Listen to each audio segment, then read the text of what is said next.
sur notre plateforme La Vérité pour notre temps, la chaîne qui vous apporte la nourriture au temps convenable.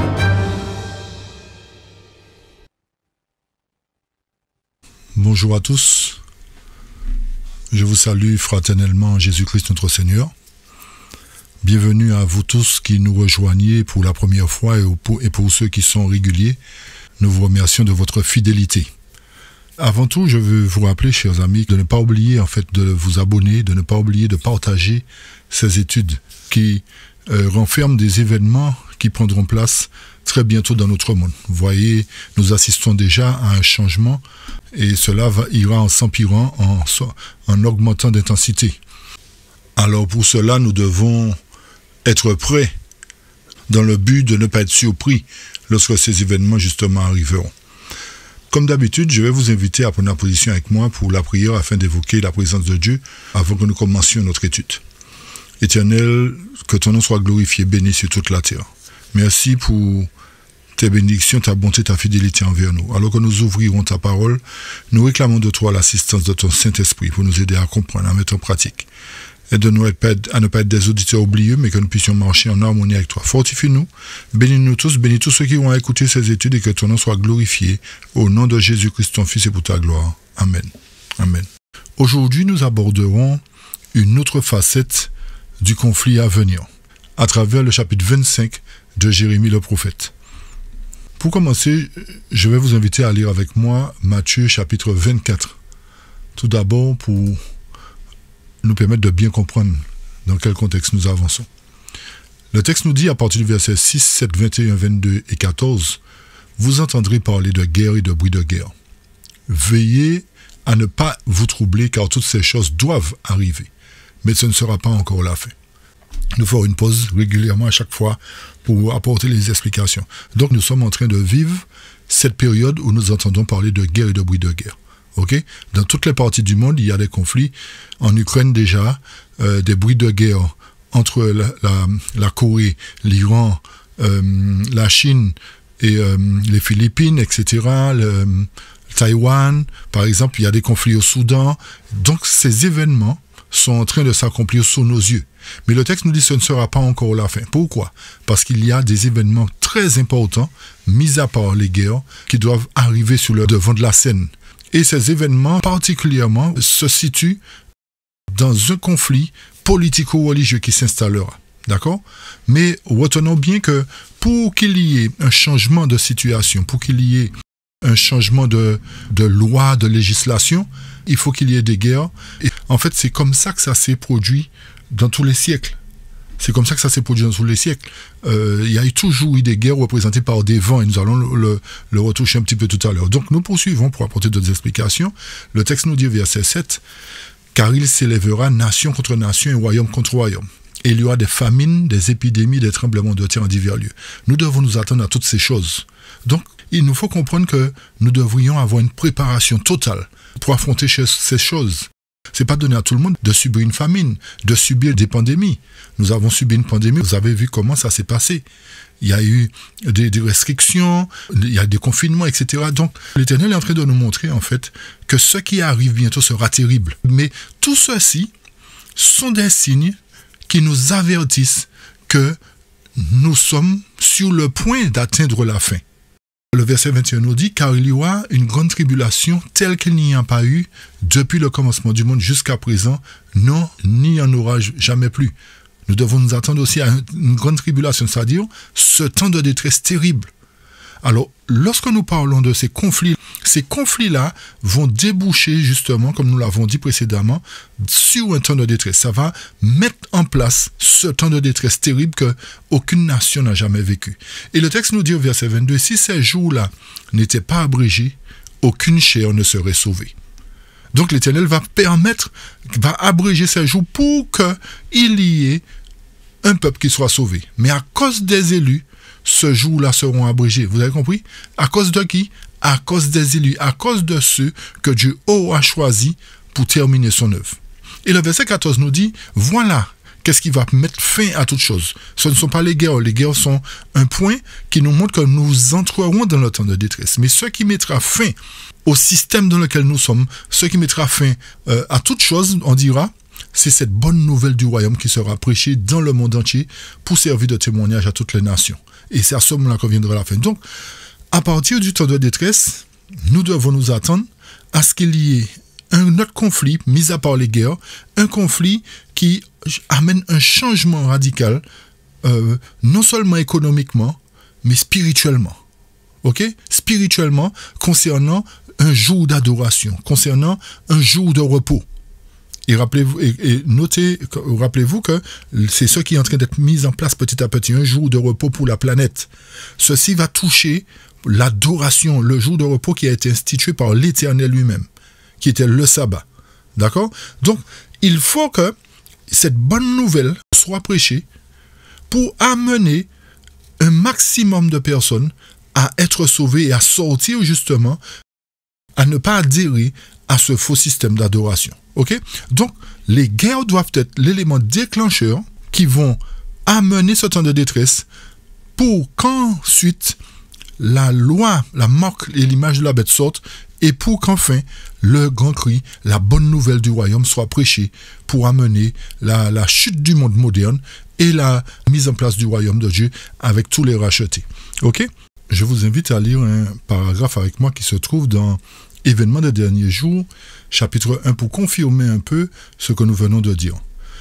Le texte, la parole inspirée nous dit que le présent est une période d'un intérêt considérable pour tous les êtres vivants.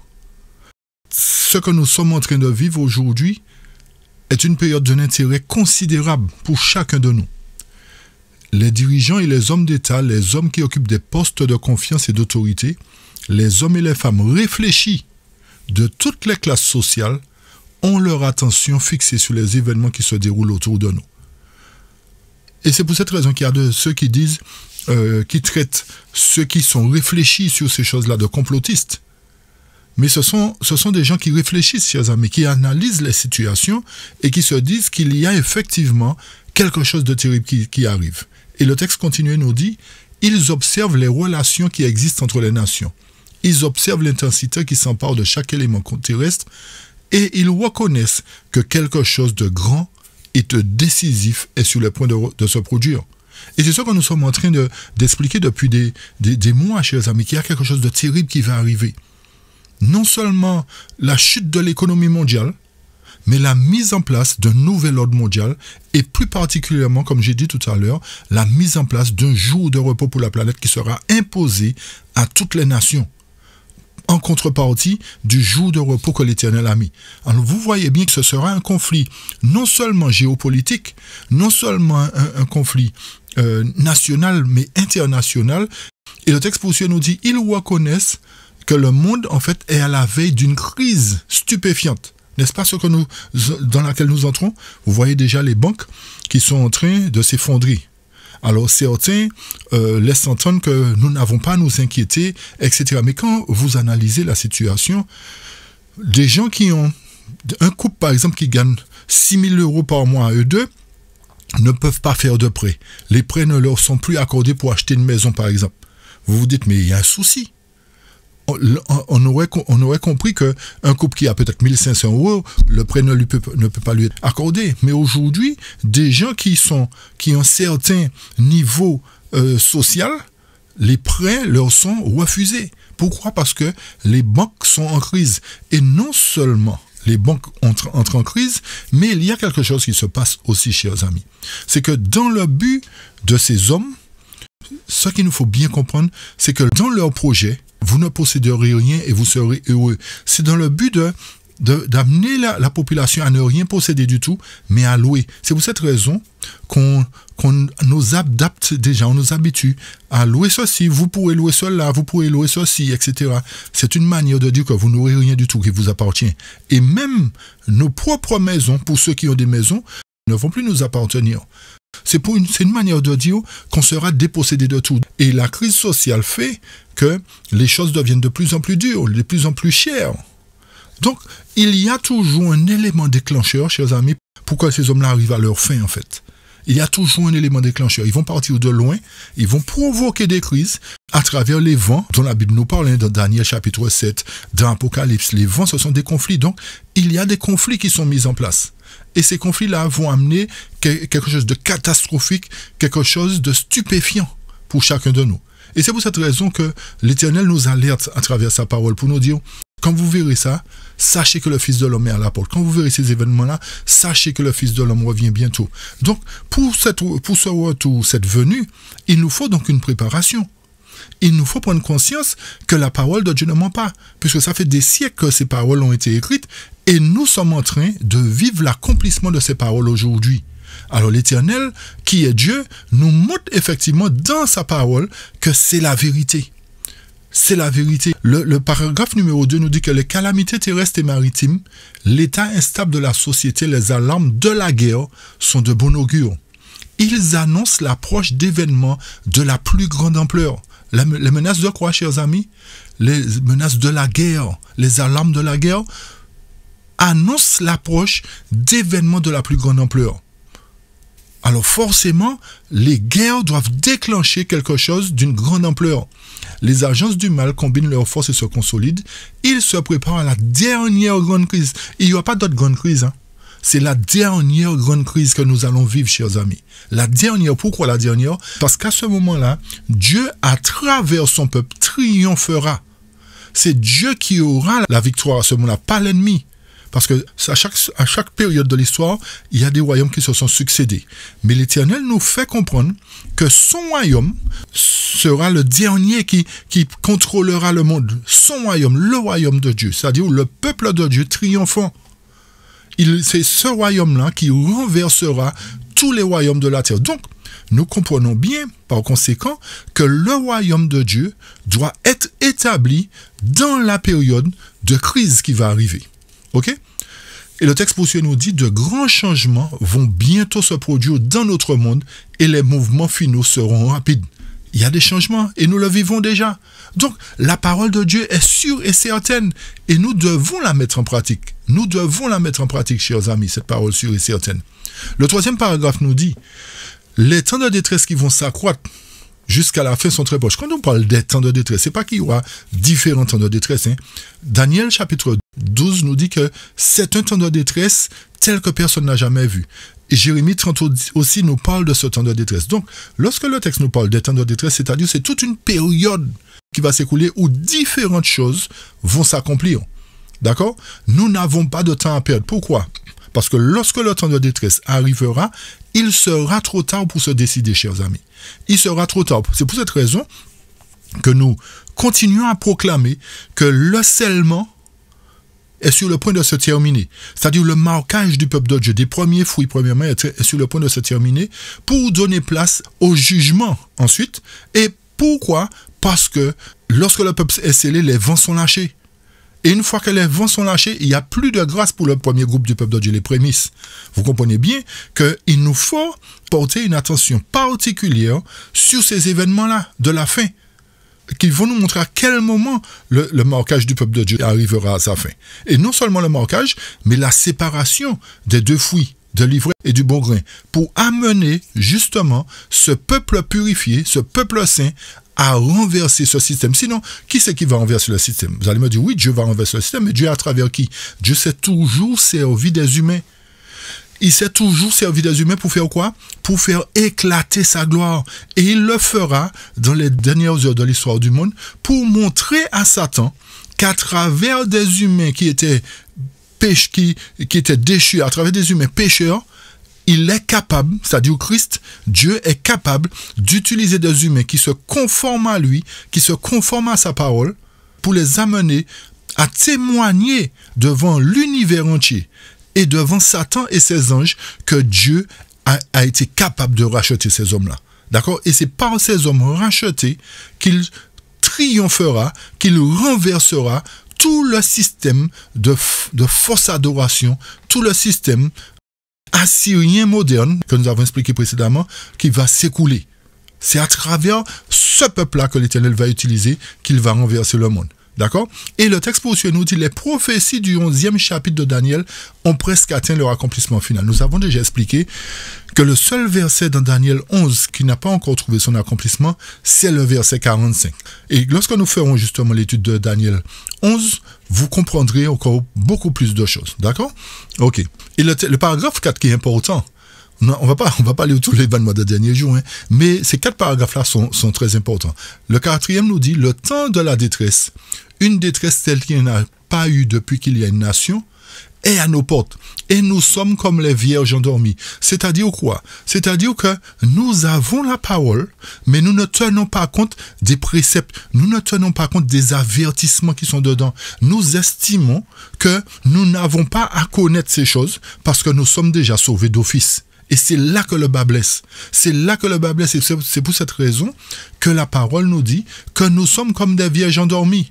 Et lorsque le moment arrivera, lorsque ces vierges endormies-là, les 5 particulièrement, se rendront compte des signes de temps, elles voudront chercher la vérité, elles voudront chercher l'huile, mais il sera trop tard. Parce que cette vérité-là aurait dû faire un travail en elle avant. Et il est trop tard à ce moment-là pour que la parole opère un changement, pour que le Saint-Esprit opère un changement. C'est pour cette raison que l'opportunité nous est donnée aujourd'hui afin que cette parole opère un changement dans nos vies, que nous puissions la mettre en pratique, l'accepter et la vivre à travers les signes des temps qui se produisent aussi. L'Éternel nous interpelle. Donc, ceux qui aujourd'hui ne veulent pas entendre ces prophéties ou qui s'amusent à critiquer ceux qui avertissent, les lanceurs d'alerte, on va dire, comme nous qui avertissons qu'il y a quelque chose qui va arriver. On est en train d'être ridiculisé pour dire, ah mais vous pensez que ça va s'accomplir, vous pensez que ceci, vous pensez que cela, c'est toujours vous pensez, mais lorsque les choses arrivent, on va voir si c'est on pensait ou pas. C'est ça le problème. Lorsque les choses vont arriver, les 5 vierges qui n'ont pas cru vont se dire, mais donnez-nous de votre huile, vous aviez raison, mais il est trop tard, il sera trop tard, chers amis. Plaise à Dieu que nous puissions nous conformer à la parole de Dieu, parce que aujourd'hui personne ne peut dire qui est qui fait quoi. Peut-être qu'il y a de ceux qui peuvent prêcher la parole et qui sont totalement perdus. Donc nous devons nous conformer à Dieu, et c'est Dieu qui va décider qui est le livré, le bon grain. Personne aujourd'hui peut dire je suis le bon grain livré. Tout ça pour dire que, à travers les études que nous faisons, chers amis, nous n'estimons pas que nous sommes meilleurs. C'est Dieu qui va déterminer cela. Mais l'Éternel nous fait comprendre qu'il y a 2 groupes, l'ivré et le bon grain. Les 5 vierges folles, les 5 vierges sages. Ok? Plaise à Dieu que nous fassions partie des 5 vierges sages et non des vierges folles. Le texte poursuit nous dit, nous devons nous réveiller et demander au Seigneur de placer sur nous ses bras éternels et de nous porter à travers les temps d'épreuve qui nous attend. Alors donc, si nous ne nous confions pas en l'Éternel aujourd'hui, il sera trop tard demain, chers amis. Et malheureusement, lorsque nous allons dans Isaïe chapitre 28, versets 8 à 10, le texte nous dit, car toutes les tables sont pleines de vomissements de saleté, si bien qu'il n'y a plus de place propre. À qui enseignera-t-il la connaissance? À qui fera-t-il comprendre la doctrine? Ceux qui sont sevrés du lait et retirés du sein? Car précepte doit être sur précepte, précepte sur précepte, ligne sur ligne, un peu ici, un peu là.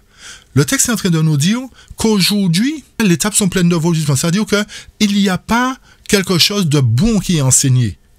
Il n'y a pas forcément quelque chose de bon qui est enseigné. Il n'y a plus de place propre là. C'est que du vomi qu'il y a aujourd'hui, que de la saleté qu'il y a aujourd'hui. Mais gloire soit rendue à Dieu. En contrepartie, l'Éternel ne laisse pas sa parole sans effet. L'Éternel ne laisse pas sa parole parcourir le monde sans qu'il y ait de ses enfants qui se convertissent.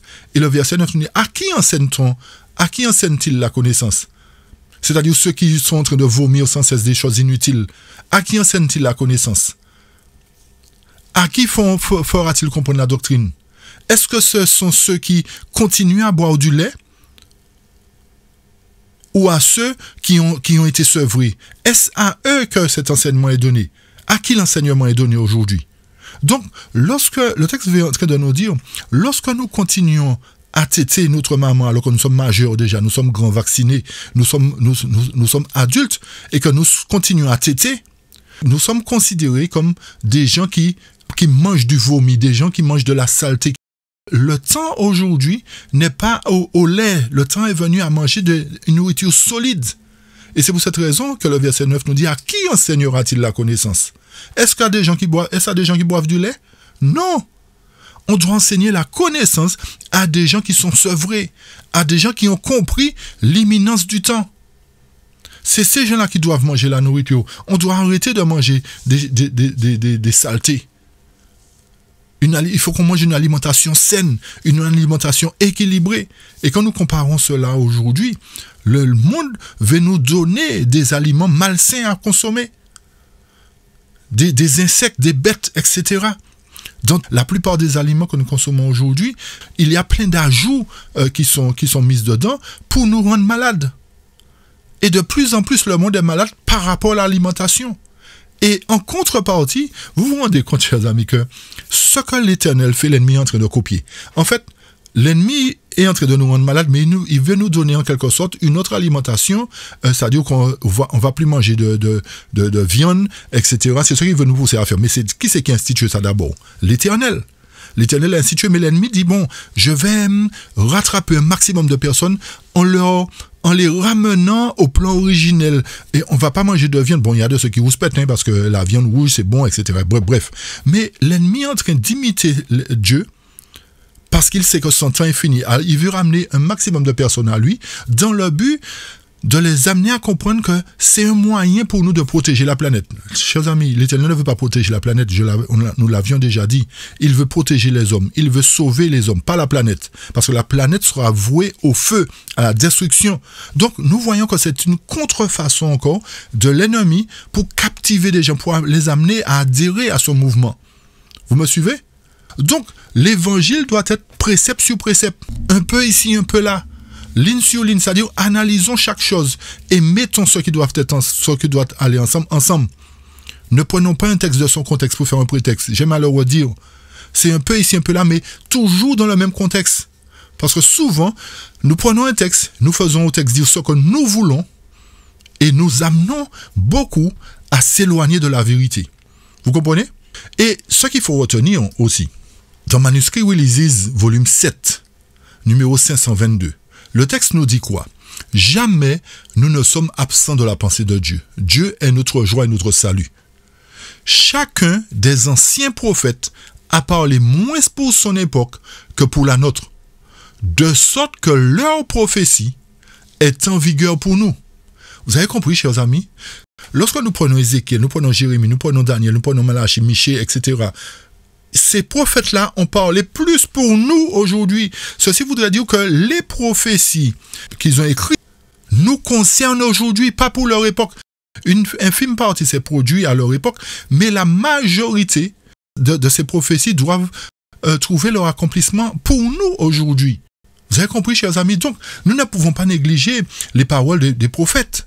Nous sommes obligés de les prendre en considération pour nous amener à comprendre qu'il y a un jugement des vivants qui arrive, qu'il y a un temps de détresse qui va provoquer la levée de Michael, où justement lorsque Michael va se lever, il va séparer les justes avec les injustes, concernant les premiers fruits.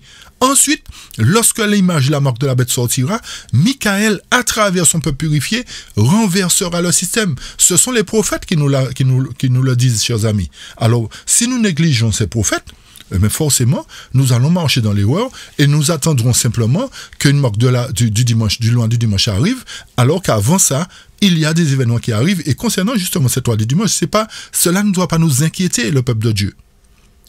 Mais c'est le jugement qui doit nous inquiéter. Le jugement de Dieu, premièrement, qui va s'établir avant cette marque de la bête. Nous ne le répéterons jamais assez, chers amis. C'est pour que nous puissions prendre conscience des événements. OK? Alors, nous allons entrer maintenant dans le vif du sujet. C'est vrai que leur défile. Hein.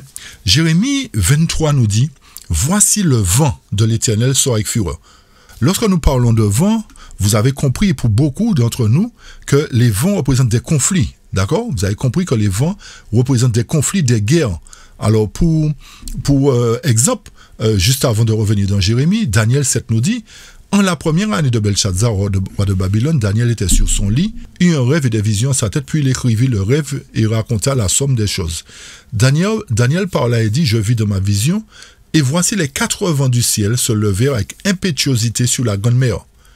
Et 4 grandes bêtes montèrent de la mer différentes l'une d'elles. Quand nous revenons dans ce contexte, nous voyons que ce sont des conflits. Les vents représentent des conflits, des guerres qui ont mis en place les différentes nations, c'est-à-dire le lion représenté par Babylone, l'ours représenté par les Médo-Perses, la bête, le léopard à 4 ailes qui est représenté par la Grèce, et les bêtes indescriptibles qui sont représentées par Rome. Donc, ce sont des conflits, des guerres qui ont mis ces événements, ces nations-là en évidence.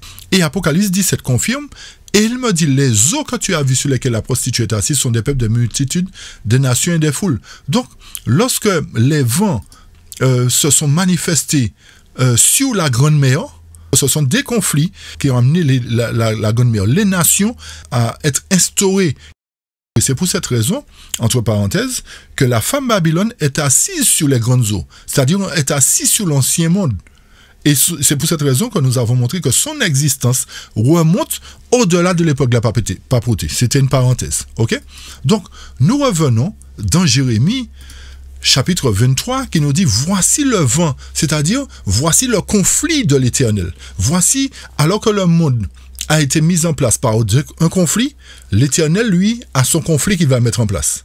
Vous comprenez? Donc, c'est-à-dire que l'Éternel va provoquer des choses pour mettre en place son système, son royaume. En contrepartie, l'ennemi est en train de provoquer les vents, de préparer le conflit pour mettre un nouvel ordre mondial. L'Éternel, lui, prépare son vent aussi, c'est-à-dire son conflit, pour mettre en place son royaume. Le texte nous dit, voici le vent, c'est-à-dire la tempête de l'Éternel sera avec fureur. Un vent violent, il tombe avec violence sur la tête des méchants. La colère de l'Éternel ne se calmera pas jusqu'à ce qu'il ait exécuté et accompli les pensées de son cœur. Vous le comprendrez parfaitement dans les derniers jours. Chers amis, ne sommes-nous pas aux derniers jours? Donc, nous sommes en mesure, par la grâce de Dieu, à travers sa parole inspirée, de connaître ce que représente sa colère, de comprendre ce que représente le vent qu'il va mettre en place avec fureur. D'accord? Et le texte nous dit, la colère de l'Éternel ne se calmera pas jusqu'à ce qu'il ait exécuté et accompli les desseins de son cœur. L'Éternel a donné 6000 ans à Satan pour faire ses manigances. Mais l'Éternel est obligé de se lever pour manifester sa puissance très bientôt. Et il manifestera cette puissance à travers ce vent qu'il va mettre en place, à travers cette colère qu'il va mettre en place. Vous me suivez? On avance. Jérémie 25 nous dit, Jérémie 25 à partir du verset 15 et suivant. Car ainsi m'a dit le Seigneur, le Dieu d'Israël, prends de ma main la coupe de vin de cette fureur et fais-la boire à qui, chers amis, à toutes les nations auxquelles je t'envoie. Nous avons lu que la colère, le vent de l'Éternel dans Jérémie 23 doit se manifester avec violence sur la tête des méchants. Ok? Le chapitre 25 nous dit que l'Éternel va faire boire à toutes les nations la coupe du vin de cette fureur. Chers amis, cette coupe que possède l'Éternel n'est pas la même coupe que Babylone possède dans sa main. D'accord? Ça, c'est la coupe de l'Éternel. C'est pour cette raison que, comme on dit, l'ennemi est en train de faire une imitation. L'ennemi est en train d'imiter l'Éternel. L'ennemi sait que forcément, l'Éternel va exécuter sa colère lorsqu'il va faire boire à toutes les nations de sa coupe. Il a mis en place Babylone pour faire aussi les nations boire à sa coupe. Vous avez compris? Donc, il y a deux coupes. Une coupe que l'Éternel possède et une coupe que Babylone possède. Ok, que l'ennemi à travers Babylone possède. Pour que les choses soient claires, la coupe de l'Éternel est symbolisée par son vent, c'est-à-dire le vent dans Jérémie 23, verset 19, qui se manifestera par sa colère. Ok? C'est-à-dire que cette coupe de l'Éternel sera déversée sur les méchants, sur ceux qui ne font pas sa volonté. Tandis que la coupe que possède Babylone est là pour enivrer les nations. Vous avez compris? C'est pour cette raison que nous devons distinguer les deux coupes. Celle de l'Éternel, destruction des méchants, de tous les méchants. Premièrement, par sa maison, il commencera par les méchants qui sont dans sa maison, ensuite il va affecter le monde, tandis que la coupe de Babylone est là pour enivrer les nations, pour les amener à prendre des décisions contre leur gré. Vous avez compris? C'est pour cette raison que les coupes sont différentes. Ces coupes-là sont différentes. OK? Et notez bien que celle de Babylone est là pour amener les nations à prendre des décisions contre leur gré parce qu'ils sont ivres. Quand vous êtes ivre, vous n'êtes pas censé, vous ne prenez pas de bonnes décisions. Alors, en contrepartie, la coupe de l'Éternel va se déverser sur tous les méchants, mais premièrement contre son peuple. Ce vent de l'Éternel dans Jérémie 23 est un conflit provoqué par lui directement. C'est une guerre provoquée par l'Éternel, dans le but d'établir son quartier général, d'établir son royaume. Et dans le but aussi d'exterminer les méchants qui voudront empêcher la mise en place de son royaume. Vous avez compris? C'est pour cette raison que la Bible nous dit que c'est dans le temps de ces rois que le Dieu des cieux suscitera un royaume. OK? Et c'est à travers son vent, à travers le conflit qu'il va provoquer. Et vous vous rendrez compte que c'est quelque chose, c'est un événement dont nous avons parlé. Mais il est à noter, particulièrement, comme nous l'avons dit, qu'il faut 2 ou 3 témoins.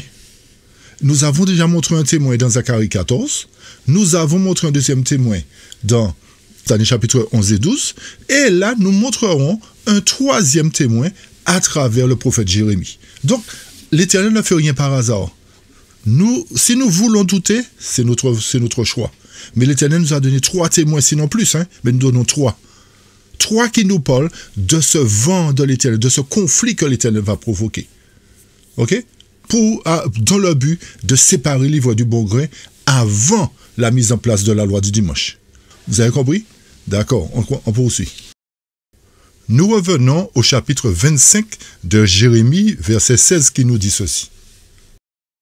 Et elles boiront et seront ébranlées et deviendront insensées à cause de l'épée que j'enverrai parmi eux. Quelle épée, chers amis?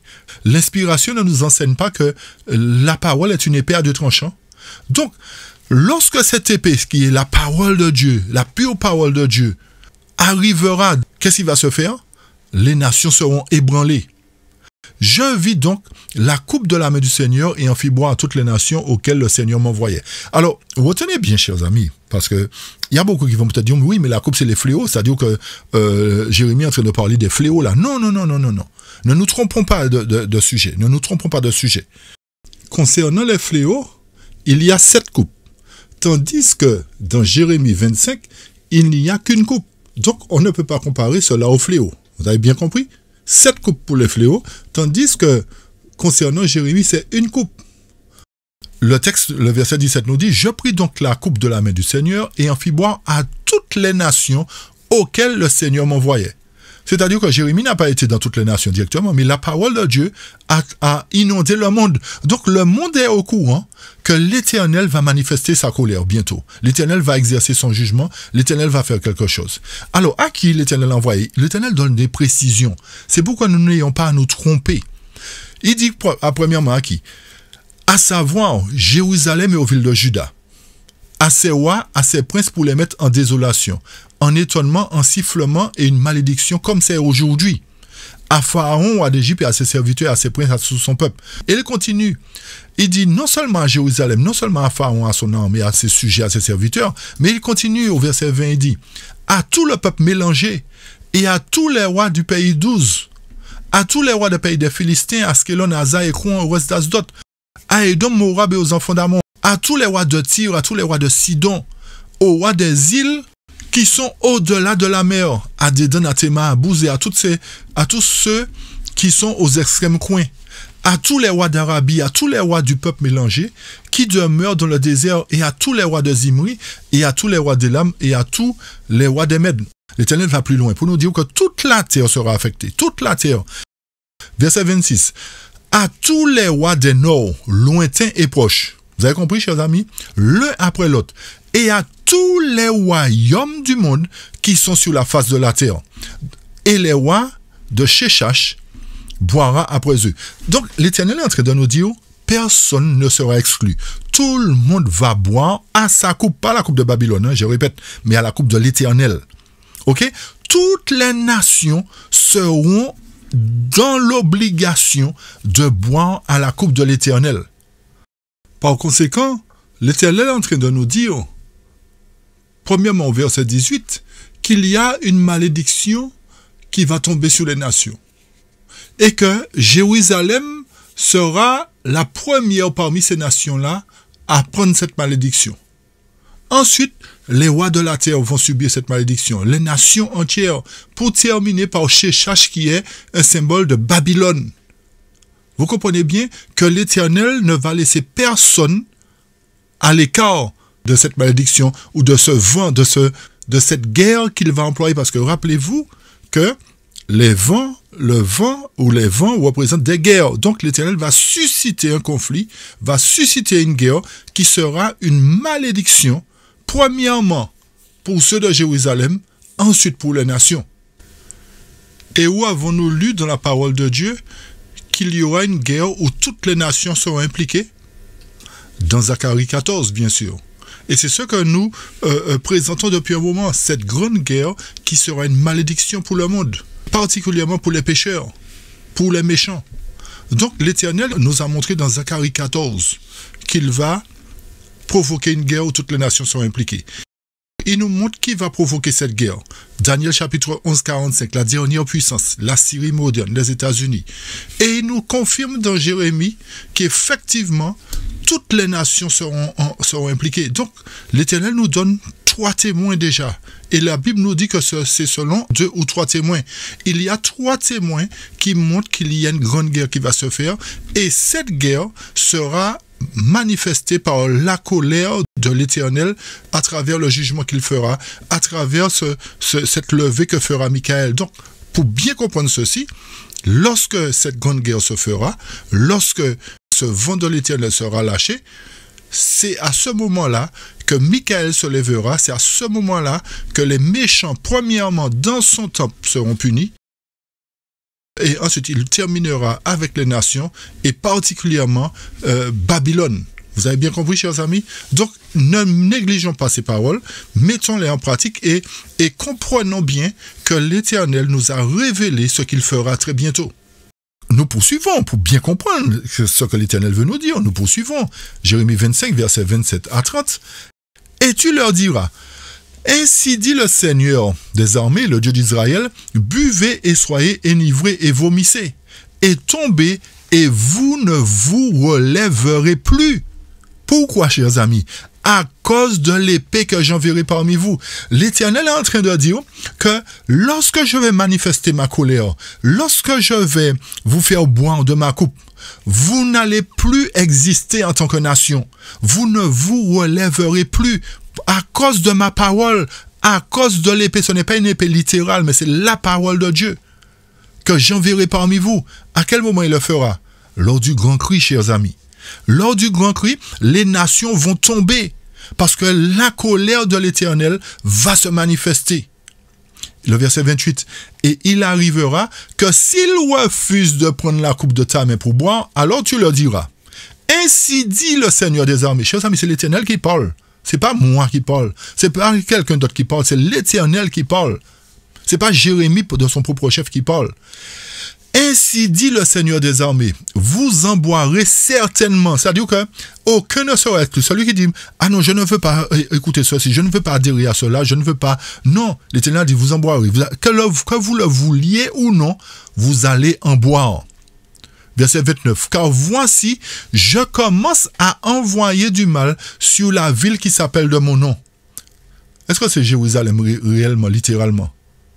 L'Éternel est en train de parler à son peuple.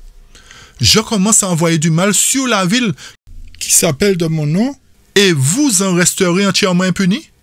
Vous ne serez pas impunis, car je vais appeler l'épée sur tous les habitants de la terre, dit le Seigneur des armées. C'est pourquoi, prophétise contre eux toutes ces paroles, et tu leur diras, le Seigneur rugira d'en haut, et fera entendre sa voix de sa sainte habitation, il rougira puissamment contre son habitation. Alors comment se fait-il que l'Éternel rougit de son habitation et il rougit puissamment contre son habitation? Chers amis, l'habitation de Dieu sur la terre, c'est son peuple, c'est son Église. D'accord? L'Éternel fera entendre sa voix de son ciel contre son Église. Il poussera un cri comme ceux qui piétinent les grappes contre tous les habitants de la terre. Le Seigneur déclare ici qu'il va commencer sa punition avec son propre peuple et qu'il ne va pas exonérer les autres de la punition. Il nous montre aussi que toutes les nations à qui il a envoyé sa parole devront boire la coupe de sa malédiction, devront subir son vent, devront subir sa malédiction.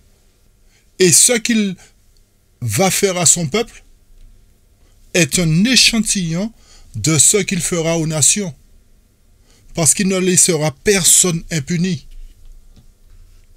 Nous poursuivons.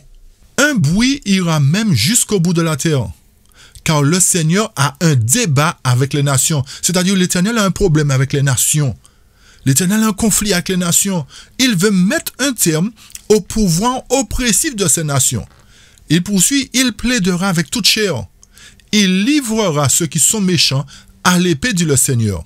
Ainsi dit le Seigneur des armées, voici le mal sortira de nation en nation, et un grand tourbillon se lèvera des rivages de la terre. Donc, nous devons nous attendre à ce que les nations entre elles se fassent du mal. Et c'est ce que nous avons lu dans l'événement des derniers jours. L'Éternel est en train de nous montrer que c'est ce qui est en train de se produire à l'heure où nous parlons. Et ça va s'amplifier, ça va continuer jusqu'à ce que toutes les nations soient impliquées dans cette guerre. Vous avez compris? Il faut qu'il y ait un début, nation à nation. Ensuite, toutes les nations seront impliquées. Nous commençons à vivre cela et nous arriverons au moment où les nations seront ensemble pour lutter dans une grande bataille pour mettre en place le nouvel ordre mondial. Vous avez compris? Comme on a toujours dit, il faut qu'il y ait une grande guerre pour établir un nouveau système. Et cela se fera bientôt. Mais il faut qu'il y ait d'abord nation à nation, petite nation, Soudan, etc., Ukraine, URSS, un peu ici, un peu par là. Et ensuite, ça va mener la grande guerre mondiale. Vous avez compris? Donc, cette guerre est importante à considérer. Cette grande guerre mondiale est importante à considérer parce que cette guerre va marquer la fin du scellement et le début du jugement des vivants. Comprenez bien ceci encore une fois de plus. Écoutons bien le verset 33. Et les tués du Seigneur seront en ce jour-là depuis un bout de la terre à l'autre bout. Ils ne seront pas lamentés, ni recueillis, ni enterrés. Ils seront du fumier sur le sol de la terre. Hurlez, vous bergers, et pleurez et roulez. Qu'est-ce que ça a à voir là aujourd'hui, les bergers? Hurlez, vous bergers, et pleurez et roulez, vous dans la cendre, vous conducteurs du troupeau, car les jours de votre carnage et de vos dispersions sont accomplis, et vous tomberez comme un vase désirable. Et le verset 35 nous dit, et les bergers n'auront aucun moyen de fuir, ni les conducteurs du troupeau d'échapper. La voix du cri des bergers et un hurlement des conducteurs du troupeau seront entendus, car le Seigneur saccage leur pâturage. Ici, l'Éternel est en train de nous dire, en définitive, voilà ce que je vais faire d'abord sur mon peuple, d'abord à travers ma bergerie, d'abord sur mes bergers. Je vais les exterminer. Pourquoi l'Éternel commence par les bergers, chers amis? Parce que les bergers se sont engraissés de la nourriture du troupeau. Ils ont mangé la nourriture du troupeau. Ils ont fait ce qui n'était pas conforme. Ils n'ont pas suivi les recommandations de l'Éternel. Donc, à travers Jérémie 25, l'Éternel dit, je vais frapper le monde, mais je vais d'abord commencer par les bergers, parce que les bergers devaient enseigner correctement le peuple. Mais le fait qu'ils ne le font pas, je vais d'abord les frapper. Et je vous invite à lire Témoignage pour l'Église, volume 2, le chapitre Le Sceau de Dieu, pour comprendre ce que l'Éternel va faire réellement aux bergers. Relisez cela chez vous. Relisez cela attentivement. L'Éternel confirme qu'il va commencer sa punition avec son propre peuple. Et le signe qui va nous le démontrer, qui va montrer que l'Éternel va commencer cela, C'est la guerre, chers amis. Nous le répétons encore une fois, afin que notre attention soit fixée sur ces événements-là, pas sur la loi du dimanche. Nous le répétons encore. Parce que le jugement se fait, le jugement du peuple de Dieu se fait avant la loi du dimanche. Je répète, le jugement du peuple de Dieu se fait avant la loi du dimanche. Et une fois que cela est fait, l'Éternel va s'occuper du monde. Il va s'occuper de Babylone. 3 prophètes le montrent. Il y a d'autres prophètes qui le montrent encore. Vous lirez Ézéchiel 34.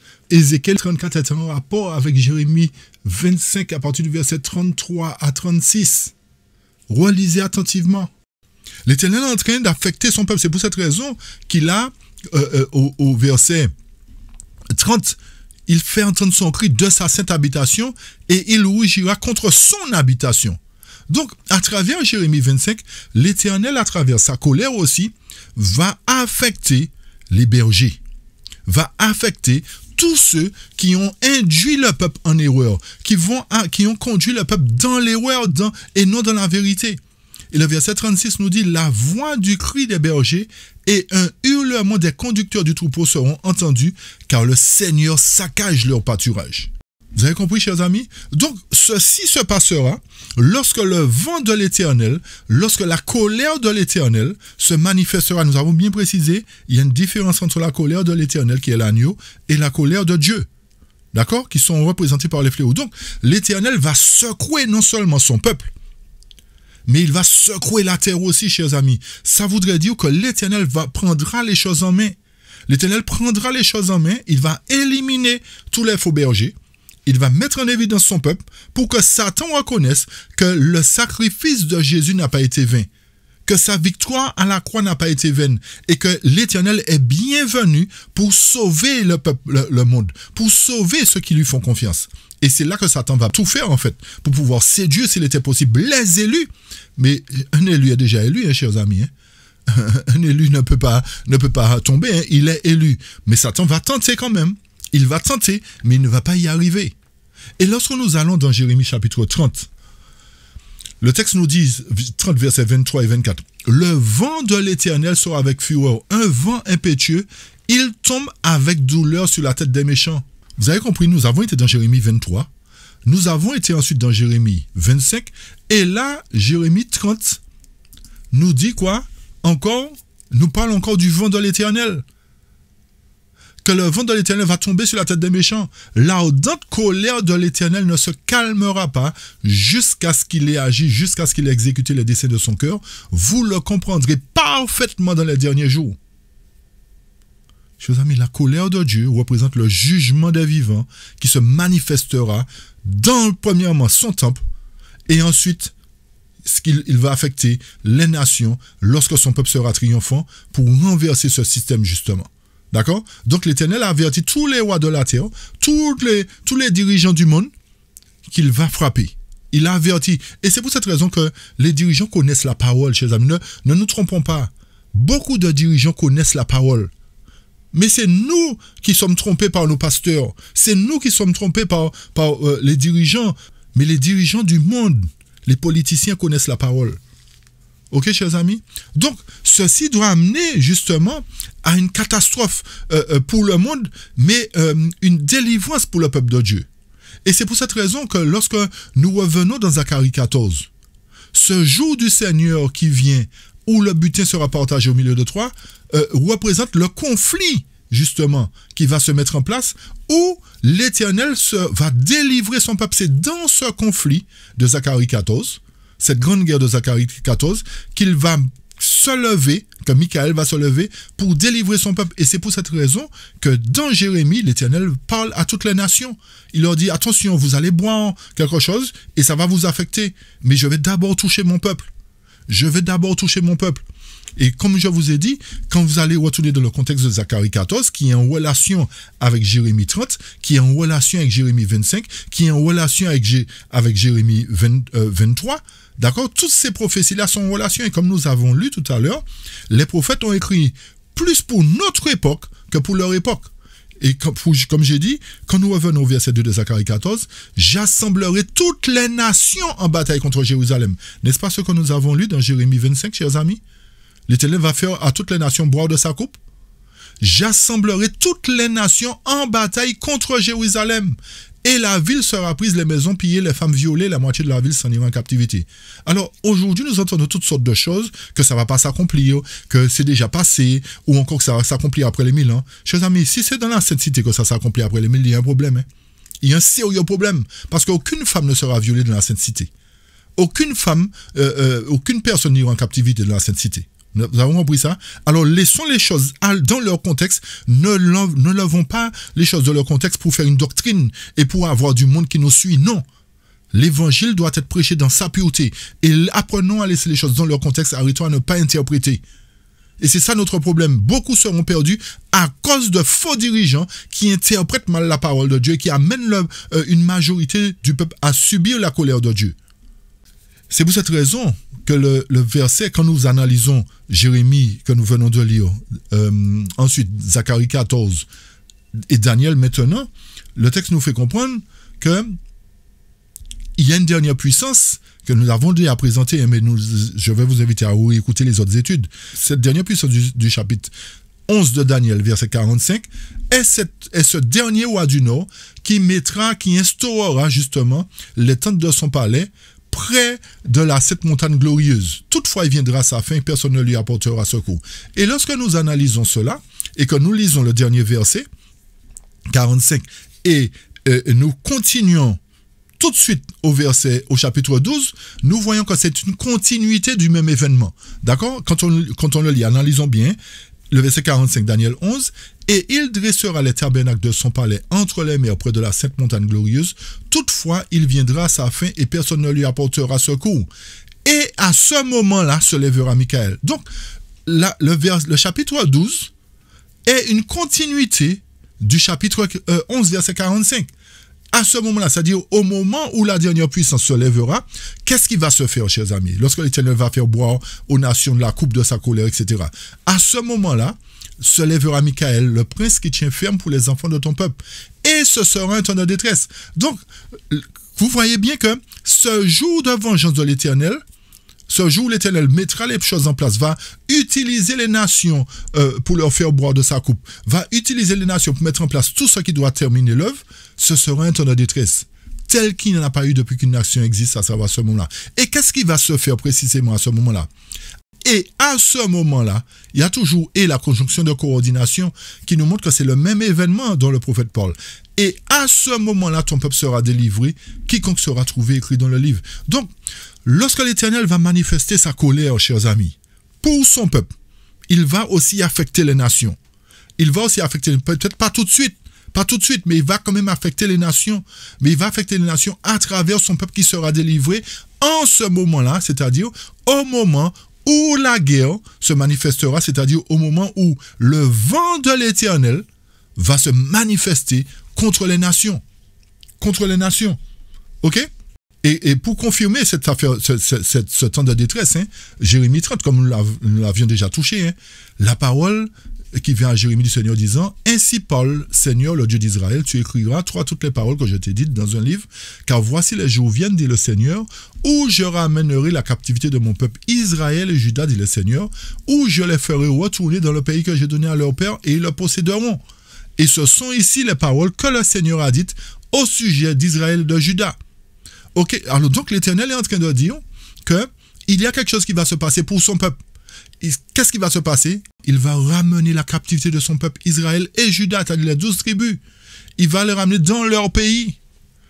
Pourquoi en contrepartie, la dernière puissance du chapitre 11, 45 doit s'installer aussi dans ce même pays-là? Pourquoi Athalie parle de la mise en place du nouvel ordre mondial dans ce pays-là? C'est parce que l'ennemi utilise des hommes pour copier Dieu, pour faire la même chose que Dieu veut faire. Il veut devancer Dieu à chaque fois. Donc l'Éternel a dit que si son peuple va retourner dans ce pays-là, Satan à travers le monde veut prendre place dans ce pays-là aussi pour mettre son quartier de nouvel ordre mondial. Ok? Et lorsque nous poursuivons dans Jérémie 30, verset 5 pour terminer, « Car ainsi dit le Seigneur, nous avons entendu une voix d'angoisse et de frayeur, non pas de paix. Informez-vous maintenant Et voyez si un homme enfante. Pourquoi vois-je tout homme ses mains sur ses reins comme une femme en travail? Et pourquoi tous les visages sont-ils devenus pâles? Et hélas, car cette journée est grande de sorte qu'il n'y a pas de semblable. C'est même le temps de détresse pour Jacob, mais il en sera délivré. Car il arrivera en ce jour-là, dit le Seigneur des armées, que je briserai son joug, c'est-à-dire le joug du monde, de dessus ton cou, et je romprai tes liens, et les étrangers ne se serviront plus de lui. Donc, à travers ce temps de détresse, chers amis, l'Éternel nous montre qu'il va délivrer son peuple. Et c'est ce que nous avons lu dans Daniel chapitre 12. Mais ce qu'il nous faut bien retenir, pour terminer, c'est que les vents représentent des conflits. De la même manière que l'Éternel va faire boire aux nations et aux pasteurs, aux dirigeants de sa colère, de la coupe de sa colère, ce qu'il aura mis en place, en contrepartie, dans Apocalypse chapitre 7, il demande aux 4 anges de retenir les vents pour que justement, ce qu'il a prévu dans Jérémie 26, ce qu'il a prévu dans Jérémie 25, etc., ce qu'il a prévu dans Jérémie 25, puisse s'accomplir. Vous m'avez compris? Je reprends. Les vents d'Apocalypse chapitre 7, qui sont retenus pour que les serviteurs de Dieu soient scellés, représentent le temps de détresse qui va commencer. Et à travers ce temps de détresse, il y a le grand conflit qui va se faire. Une fois que les vents vont être lâchés. Vous m'avez compris? Donc, mais en contrepartie, l'Éternel aussi va manifester sa colère, va manifester son vent, c'est-à-dire son conflit. Il va mettre en place quelque chose pour affecter non seulement les nations du monde, mais pour affecter les dirigeants de son peuple, qui ne nourrissent pas son peuple correctement. Ok? Alors, à partir de cela, une fois que l'Éternel va manifester sa colère, une fois qu'il va se lever à travers Daniel chapitre 12, Michael va se lever, les vents d'Apocalypse 7 seront lâchés, c'est-à-dire la loi du dimanche, le conflit du nouvel ordre mondial sera établi parce qu'avant ça, l'Éternel aura manifesté son vent lui-même. Il aura manifesté sa colère. Vous avez compris? Ok, chers amis? Donc, la colère de Dieu doit venir. Et pendant que sa colère se manifeste dans son peuple, au sein de son peuple premièrement, et des nations, selon Jérémie 25, il juge, il sépare l'ivraie du bon grain, et une fois cela accompli, les vents conduits par l'ennemi, d'accord, les vents qui risquent d'être un problème pour le peuple de Dieu, seront lâchés une fois que le scellement sera terminé. Vous m'avez compris, chers amis? Alors, puisse Dieu nous aider à comprendre. Et je vous invite à ne pas rater la deuxième partie parce que nous parlerons encore de cette même chose qui doit prendre place et nous apporterons des petites séquences de vidéos pour vous faire de bien comprendre comment les choses seront établies et par qui véritablement les choses seront établies. D'accord? Alors, puisse Dieu nous aider à comprendre les choses, à comprendre aussi que les prophètes ont parlé plus pour notre temps. Donc, ceci doit nous interpeller. On doit chercher à comprendre ce que les prophètes ont dit pour notre temps. OK? Afin que nous ne soyons pas comme les 5 vierges folles, mais qu'au contraire, que nous ayons fait provision d'huile pour que lorsque l'Éternel manifestera sa colère, que nous ne soyons pas trouvés de ceux qui seront exterminés. Puisse l'Éternel nous bénir et nous garder et que son nom soit glorifié et béni dès maintenant et pour toujours, chers amis. Amen. Amen.